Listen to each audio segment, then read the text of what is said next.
Іблістің адамды тамашалау қиссасы.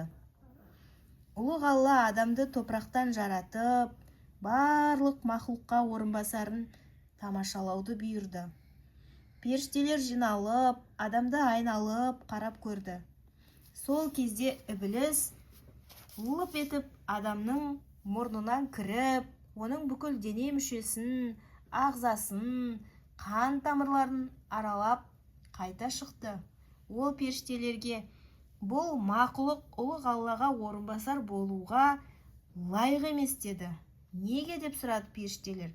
Себебі бұның тәні ас ауқатқа, ұйқыға, қызық, рахатқа тәуелді. Тез шаршап, тез қартаяды, суыққа тоңғақ, ыстыққа қаталағыш, қарны ашып, ұйқы қысқанда жыртқышқа айналады.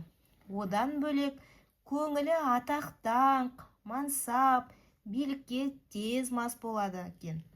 Жылтыраққа көрсе қызар, дүние мүлікке тойымсыз, әйелге шыдамсыз, құмарлығын қандыру үшін күнә жасап, қылмысқа тез ұрынады. Шектен шыққанда қан төгіп, соғыс ашады. Мұның бізден артық жерін байқамадым. Тек түсініксіз бір нәрсе бар, деді Ібліс. Періштелер: ол не деп сұрады. Ібліс: кеудесінің сол жақ тұсында жұдырықтай жүрегі бар. Сол жүрекке кіре алмадым. Ішінде не бары белгісіз. Құпиясын бір Алла өзі біледі, деді.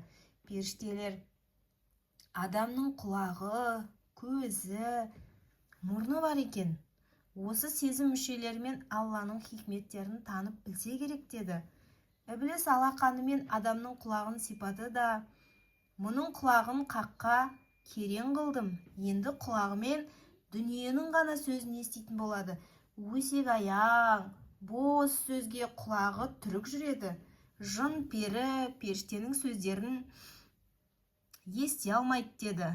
Сосын саусақтарымен көзін жанап өтіп,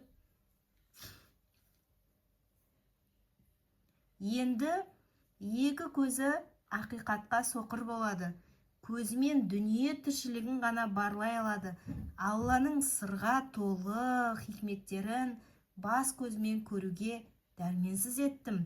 Ақиқатты екі көзбен іздейтін болса, міндетті түрде адасады, деді. Сосын алақанын адамның аузына тигізіп, аузы Аллаға жақпас, лас сөзге бейім болар, мән мағынасыз бос сөзге үйір болар.